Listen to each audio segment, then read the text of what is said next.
یہ وہ جنگ ہے جس میں محمد صلی اللہ علیہ وآلہ وسلم اپنی زندگی میں پہلی بار پارٹیسپیٹ کرتے ہیں۔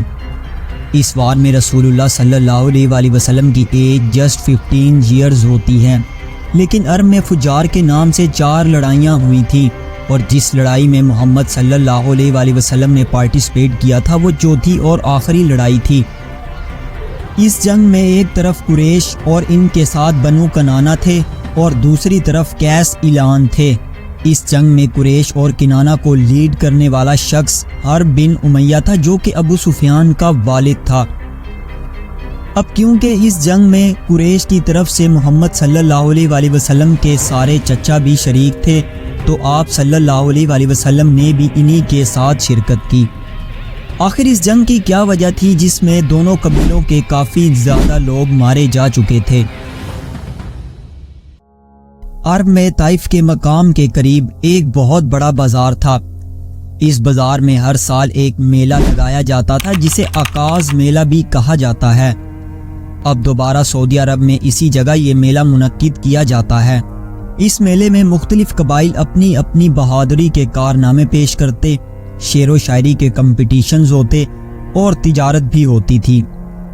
اب اس میلے میں عرب کا ایک گورنر نعمان بن منظر، جو کہ ایک عیسائی تھا، اپنا تجارتی مال عروہ رحال بن عتبہ کی پناہ میں اس میلے میں بھیجتا ہے۔ عروہ کا تعلق قبیلہ قیس اعلان کی ایک شاخ بنو اوزان سے تھا۔ جب اس نے نعمان بن منظر کے تجارتی مال کو پناہ دی تو بنو کنانہ کے ایک شخص براز بن قیس نے عروہ سے کہا کہ کیا تو اس کو یعنی نعمان بن منظر کے تجارتی مال کو بنو کنانہ کے مقابلے میں پناہ دیتا ہے؟ عروہ رحال نے جواب دیا کہ ہاں، میں بنو کنانہ کیا ساری خلقت کے مقابلے میں اسے پناہ دیتا ہوں۔ اب گویا کہ یہ ایک دھمکی تھی۔ عروہ کی اس بات پر براز بن قیس کو بہت غصہ آیا، لیکن اس وقت وہ خاموشی سے وہاں سے چلا گیا اور عروہ کو قتل کرنے کے لیے موقع کی تلاش میں رہا۔ موقع پاتے ہی براز نے عروہ رحال کو شہر حرام میں قتل کر ڈالا۔ مطلب یہ کہ یہ قتل اس مہینے میں ہوا تھا جسے عرب مقدس مانتے تھے، اور اس مہینے میں قتل و غارت، لڑائی فسادات نہیں کیا کرتے تھے، اسی لیے اس جنگ کو عرب فجار کہا جاتا ہے۔ اب جس وقت قریش کو پتہ چلتا ہے کہ براز بن قیس نے عروہ رحال کو قتل کر دیا تو اس وقت قریش کے سب لوگ عکاظ میلے میں موجود تھے۔ یہ خبر سنتے ہی وہ بازار سے نکل پڑے۔ اس وقت بنو قیس اعلان کے لوگ بھی عکاظ میلے میں ہی موجود تھے۔ جب انہیں اس بات کا علم ہوا کہ ان کے قبیلے ہوزان کے ایک شخص کا قتل بنو کنانہ کے ہاتھوں سے ہو گیا ہے تو وہ قریش اور کنانہ کے پیچھے ہی نکل پڑے، اور قریش اور کنانہ کے حرم میں داخل ہونے سے پہلے ہی ان کے پاس پہنچ گئے۔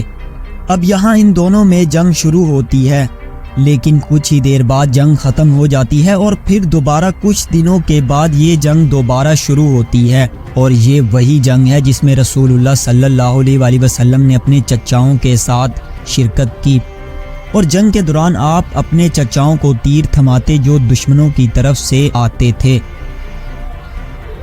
یہ سب سے سنگین لڑائی تھی۔ اس جنگ میں قریش اور کنانہ کے سرداروں نے خود کو باندھ لیا تھا تاکہ جنگ سے بھاگ نہ سکیں، یہاں تک کہ قیس اعلان کو شکست دے دیں، اور پھر اس جنگ میں قریش نے قیس اعلان کو شکست دے دی۔